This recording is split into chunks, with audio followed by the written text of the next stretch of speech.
बिस्मिल्लाहिर्रहमानिर्रहीम। हम कंटिन्यू कर रहे हैं अपनी lecture series on the subject of marketing by Philip Kotler. Chapter number 7 पे हम काम कर रहे थे और चैप्टर 7 में हमने जो पहले 3 लेक्चर्स देखे उसमें हमने सेगमेंटेशन की बेसिस को अंडरस्टैंड किया और लास्ट लेक्चर में हमने देखा कि वो कौन से फैक्टर्स हैं जो कि सेगमेंटेशन करते वक्त हमें इफ़ेक्टिव सेगमेंटेशन के लिए रिक्वायर्ड होते हैं। अभी हम बात करते हैं कि सेगमेंटेशन का बेसिक पर्पस क्या था कि हम उसमें से कुछ एरियाज को सिलेक्ट कर सकें जिसके बीच में हम अपनी 4 पीस की एक स्ट्रैटेजी डेवलप करके वहाँ पे इम्प्लीमेंट करना चाहते हैं। So let's move towards that target market और उस टारगेट मार्केट को थोड़ा सा दोबारा से डिफाइन करते हैं और फिर इसको आगे लेकर चलेंगे। पहली चीज़ तो क्या थी कि टारगेट मार्केट है क्या? This is a set of buyers sharing common needs of characteristics and that the company decides to serve. तो ये हमारी टारगेट मार्केट है और अब टारगेट मार्केट को अगर हम सिलेक्ट करना है from the different segments that we develop तो हम वो कैसे करेंगे? So selecting the target market is dependent upon evaluating different market segments.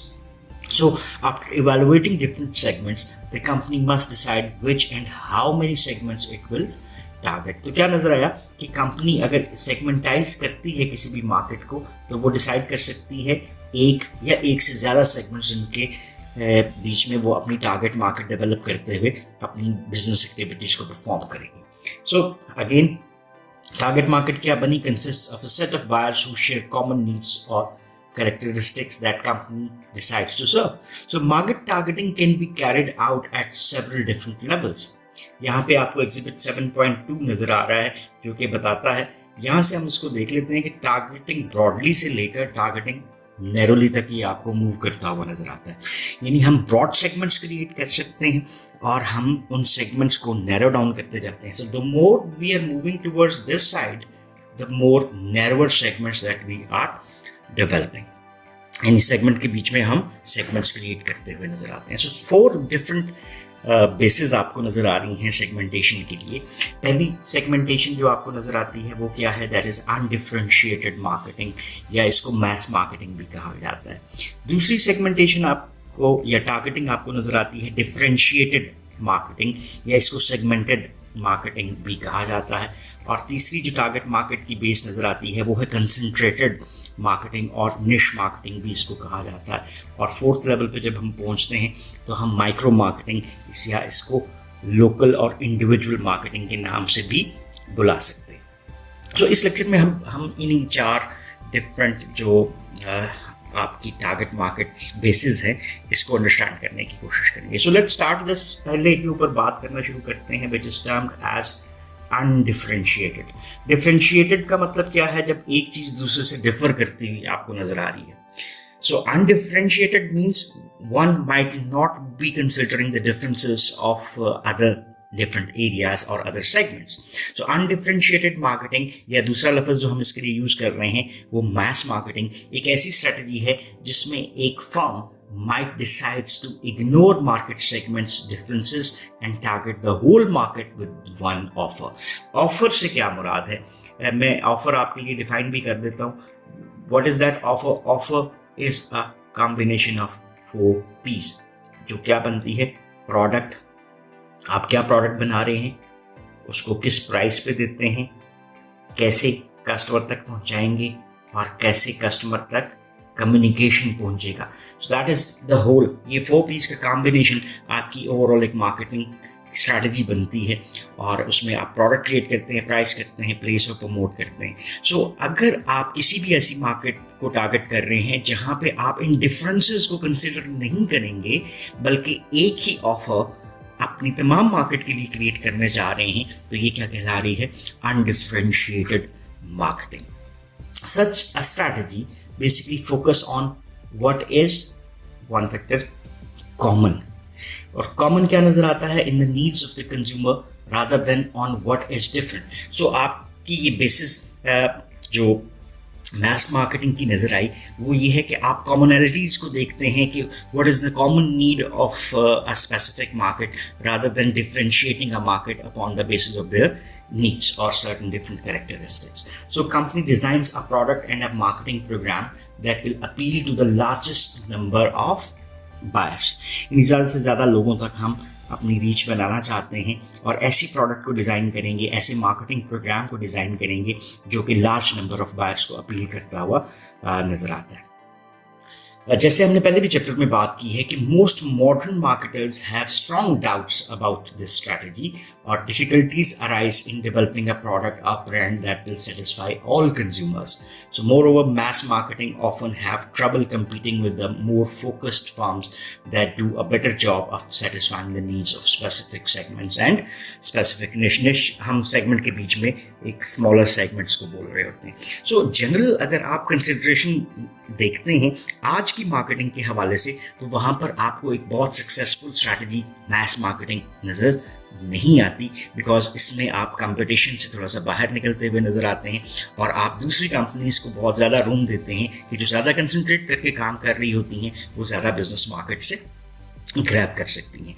So in today's dynamic world of marketing, single need की बेस के ऊपर प्रोडक्ट्स को बनाना tends to be more difficult. दूसरी जो बेस हमें नजर आती है वो क्या है? That is differentiated marketing. आप देखें, हम अनडिफरेंशिएटेड से डिफरेंशिएटेड की तरफ चले गए.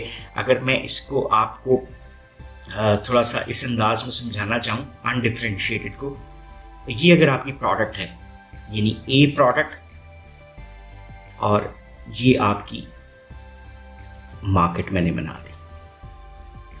तो ये आपकी क्या थी कि एक प्रोडक्ट आपकी तमाम मार्केट के लिए कर रहे हैं. अब आप डिफरेंशिएटेड मार्केट करते हैं. A product for market A, B product for market B and C product for market C. अब देख रहे हैं, आपको अगर मार्केट डिफर है कर रही है, यानी डिफरेंट सेगमेंट है, तो उसके लिए डिफरेंट प्रोडक्ट आप दे रही हैं. ये एक जो मैंने डायग्राम से आपके लिए क्रिएट की है, this depicts the differentiated marketing. So using a differentiated marketing or segmented marketing strategy, a firm decides to target several market segments and design separate offers for each. जैसे अगर हम सैमसंग की बात करते हैं, किसी और मोबाइल फोन को आप लेना चाहें तो वो भी ले लें, तो आपको जो इकोनॉमिकल सेगमेंट्स हैं, जैसे आपको 15,000 में भी सैमसंग का मोबाइल मिलता है, 25 में भी मिलता है, 1 लाख में भी मिलता है, और आपको 3 लाख में भी नोट अवेलेबल है. तो इसका मतलब क्या हुआ कि they are targeting different types of markets, और उस डिफरेंट मार्केट्स के लिए different types of products create करते हुए नजर आते हैं. यहाँ पे एग्जांपल है टोयोटा कॉर्पोरेशन की, that produces several different brands of cars from section to Toyota Scion to Toyota to Lexus, each targeting its own segments of car buyers. इसी एग्जाम्पल को अगर हम पाकिस्तान में ले लें, तो हम सबसे ज़्यादा जनरली समझते हैं सुजुकी को, because this is the most accepted. तो सुजुकी में आपको पुरानी मेहरान नज़र आती है, वो एक डिफरेंट सेगमेंट को टारगेट करती है. फिर अगर हम बात करते हैं तो एक और सेगमेंट को कवर करती है कर्टस. देन आपको एक और सेगमेंट को कवर करती हुई नज़र आती है, दैट इज़ लियाना, या बाद में अभी आपकी मार्केट में सियाज है. तो इसका मतलब क्या हुआ कि Suzuki is trying to capture a market by different offering different products for different types of customers.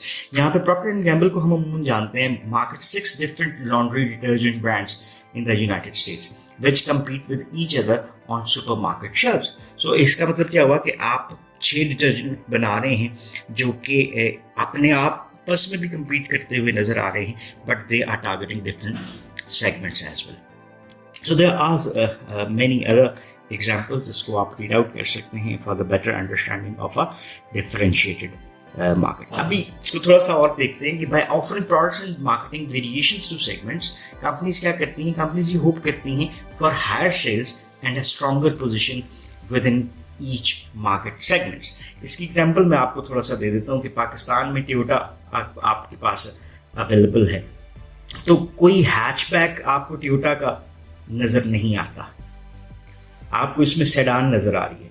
तो इसका मतलब क्या है, अगर मैंने छोटी गाड़ी जो 1000 सीसी की तरफ चली जाती है या 800 सीसी की तरफ चली जाती है, तो टोयोटा में पाकिस्तान में कोई ऐसी नई प्रोडक्ट मार्केट में नहीं है। तो इसका मतलब क्या है कि they are out of the hatchback market, so they are only producing sedan.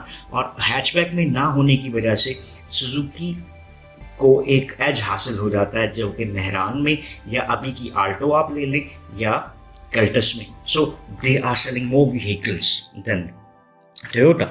सो इसका मतलब क्या हुआ कि आपने एक सेगमेंट को फ्री छोड़ दिया। So by offering products and marketing variations to different segments, companies ये चाह रही होती हैं कि वो ज़्यादा से ज़्यादा सेल्स लेकर आ सकें और अपनी ओवरऑल मार्केट पोजीशन को स्ट्रॉन्ग कर सकें। स्ट्रॉन्गर पोजीशन का क्या फ़ायदा होता है कि डिफरेंट सेगमेंट्स जिसको आप क्रिएट कर रहे हैं वहाँ पे आपकी टोटल सेल्स ज़्यादा बढ़ती हैं देन द अनडिफरेंशिएटेड मार्केटिंग अगर आप करते हुए दिखाई देते हैं।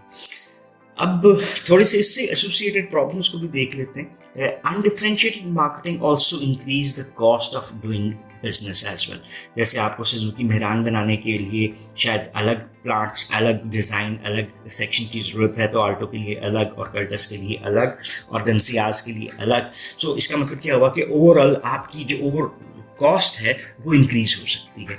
और a firm finds it more expensive to develop and produce से 10 units of 10 different products than 100 units of a single product. So ये कॉन्सेप्ट आपको इकोनॉमिक्स में इकोनॉमीज ऑफ स्केल से भी रिलेट करता हुआ नजर आता है कि जैसे जैसे आप किसी एक चीज़ की प्रोडक्शन को इंक्रीज करते हैं तो एक लेवल तक आपकी कॉस्ट यानी average cost of production reduce होती है, लेकिन जब आप डिफरेंट यूनिट्स बना रहे हैं तो आपकी ओवरऑल कॉस्ट इंक्रीज होती हुई नजर आती है। Then developing separate marketing plans for the separate segments require extra marketing research, forecasting, sales analysis, promotion planning and channel management as well. यानी आपको हर प्रोडक्ट के लिए ये 4 P's का कॉम्बिनेशन सेपरेटली बनाना पड़ता है, which also adds to cost as well as effort.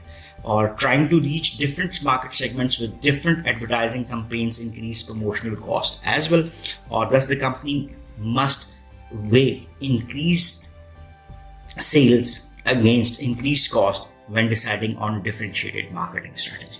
So इसको हम कंक्लूड अगर करें तो हम ये कह सकते हैं कि अगर आपको डिफरेंशिएटेड मार्केटिंग की बेस के ऊपर मोर सेल्स, मोर प्रॉफिट्स अगर आप गैदर कर सकते हैं तो तभी आप डिफरेंशिएटेड मार्केट की तरफ मूव करना चाहिए। देन हमारे पास जो तीसरा एक बेस या वेरिएबल नजर आता है वो क्या कहला रहा है, that is termed as concentrated marketing. So what is this concentrated marketing? Basically a market coverage strategy in which a firm goes after a large share of one or a few segments, और इसको हम निश भी कह सकते हैं। So इसका दूसरा नाम भी कंसंट्रेटेड मार्केटिंग या निश मार्केटिंग कहलाता है। पहले तो एक निश को हम समझने की कोशिश करते हैं। यहाँ पर मैं आपके लिए दोबारा से एक डायग्राम बनाता हूँ। फर्ज करें ये हमारी टोटल मार्केट है और इस टोटल मार्केट को हमने क्या किया, हमने हिस्सों में डिवाइड कर लिया। ये क्या होगी आपकी सेगमेंटेशन, बल्कि तीनों को मैं बताता हूँ। ये डब्बा आपका क्या था, मैं इस डब्बे को टारगेट करता हूँ।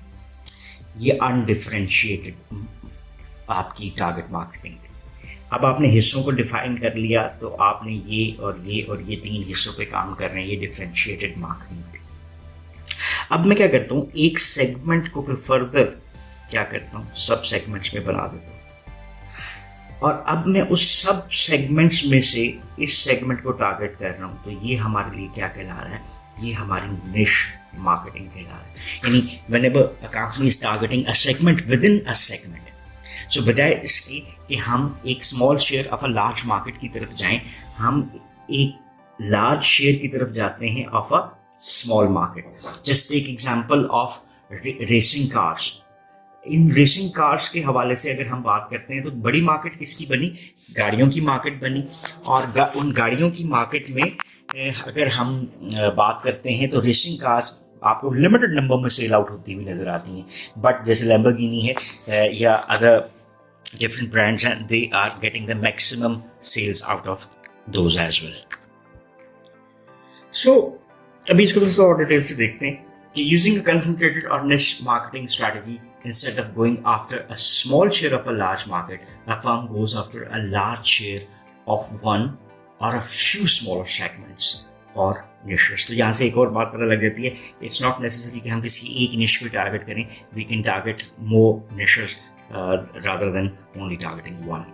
जैसे यहाँ पे एक एग्जांपल है कि Whole Foods market has about 285 stores and 8 billions in sales compared with Goliaths such as Kruger, more than 3,600 stores and sales of 76 billion. And Walmart की आपको sales 8,400 stores के against आपको 408 बिलियन की नजर आती है.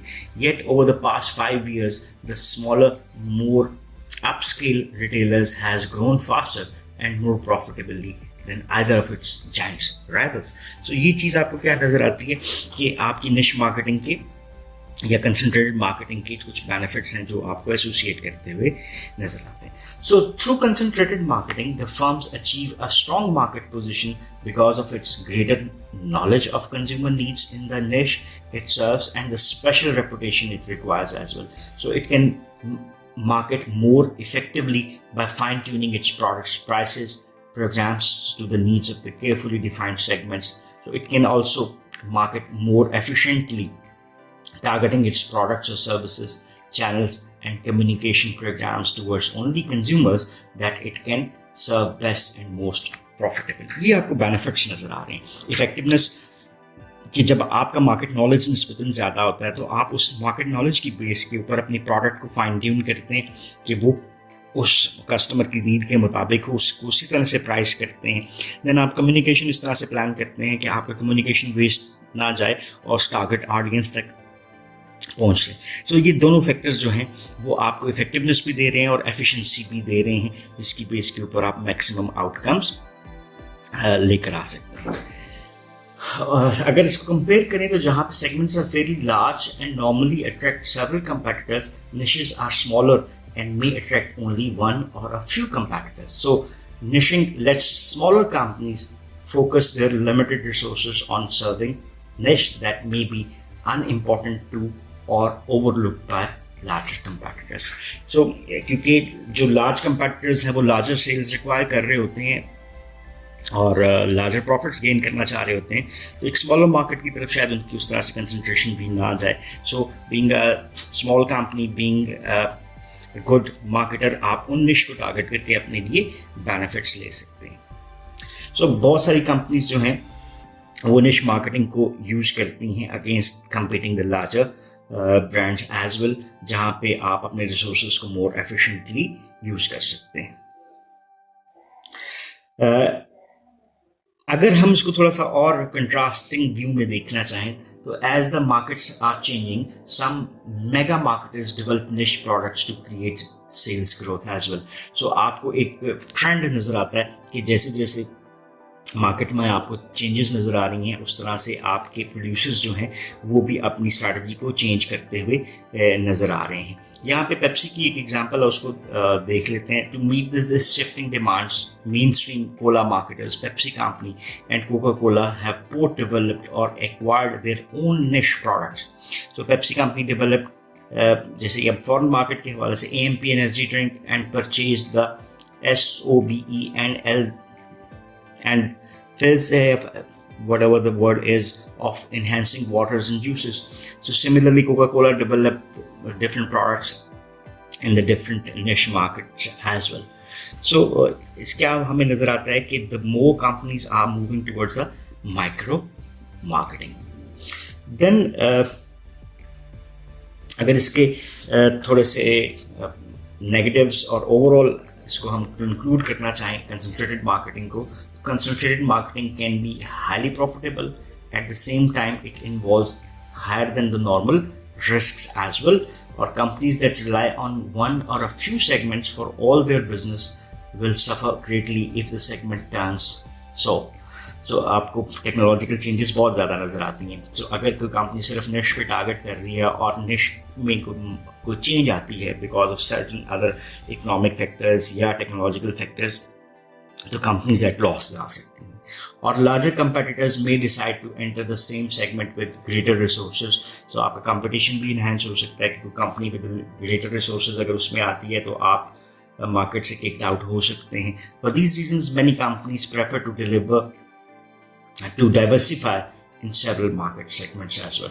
So ये आपके ऊपर डिपेंड करता है कि एज ए कंपनी आप किस तरह से चलना चाह रहे हैं. जो लास्ट हमारी सेगमेंटेशन बनती है इसको हम क्या कहते हैं, that is named as micro marketing. Basically tailoring products and marketing programs to the needs and wants of the specific individuals and local customer segments. So it includes local marketing and individual marketing. So micro marketing में आपको दो चीज़ें नजर आती हैं. Micro किसको कहते हैं हम, smallest.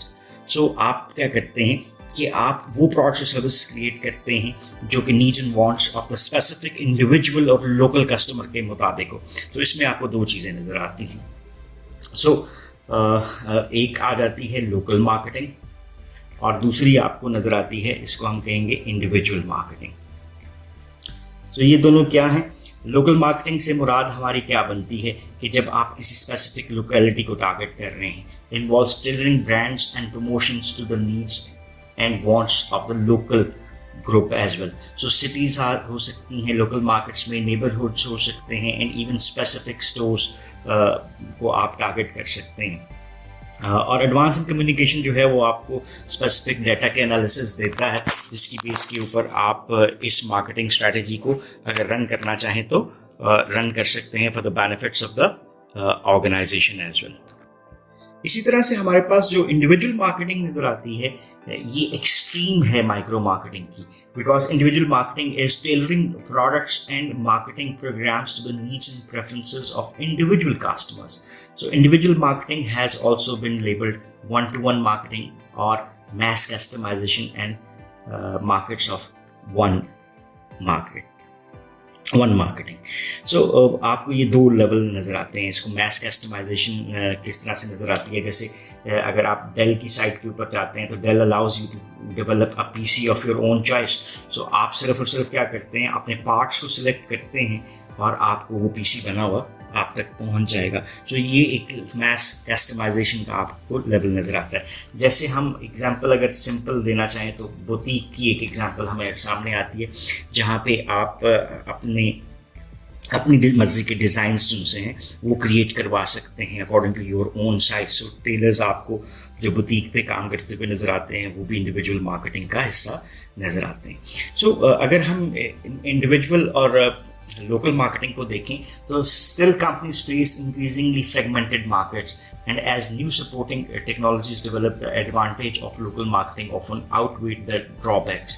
So local marketing helps a company to market more effectively in the face of pronounced regional and other local differences in demographics and lifestyle. So आप कैंपेन वो कर सकते हैं जो वहाँ की स्पेसिफिक लोकेलिटी के मुताबिक हो. सो ये बिगेस्ट एडवांटेज आपको इसका नज़र आता है. और अगर हम बात करते हैं इंडिविजुअल मार्केटिंग की तो individual marketing is also of benefit कि आप मैस कस्टमाइजेशन के जरिए कस्टमर्स को सेटिस्फाई कर सकते हैं. तो that's all about this lecture. इसको थोड़ा सा हम रिवाइज कर लेते हैं और देखते हैं कि हमने आज के लेक्चर में टारगेटिंग की डिफरेंट बेसिस को देखा. वो टारगेटिंग की बेसिस आपको क्या नज़र आती हैं कि हमने 4 बेसिस को यूज़ किया कि हम किसी भी मार्केट सेगमेंट्स को अगर पिक करना चाहें, चूज़ करना चाहें तो हम अनडिफ्रेंशिएटेड या मैस मार्केटिंग कर सकते हैं जिसमें हम वन प्रोडक्ट फॉर ऑल देते हैं. डिफ्रेंशिएटेड सेगमेंट मार्केट में डिफरेंट सेगमेंट्स के लिए डिफरेंट प्रोडक्ट्स देते हैं. कंसनट्रेटेड और निश मार्केट में हम क्या करते हैं कि सेगमेंट के बीच में फर्दर नैरो डाउन करते हैं और निश को टारगेट कर रहे होते हैं. और माइक्रो मार्केटिंग में हम लोकल और इंडिविजुअल कस्टमर्स के मुताबिक प्रोडक्ट्स और सर्विस क्रिएट करने की कोशिश कर रहे होते हैं. So that's all for this lecture. If you still have any question or queries you can ask in the comment section and we will definitely love to answer those. So once again thanking you. Have a nice time. अल्लाह हाफिज.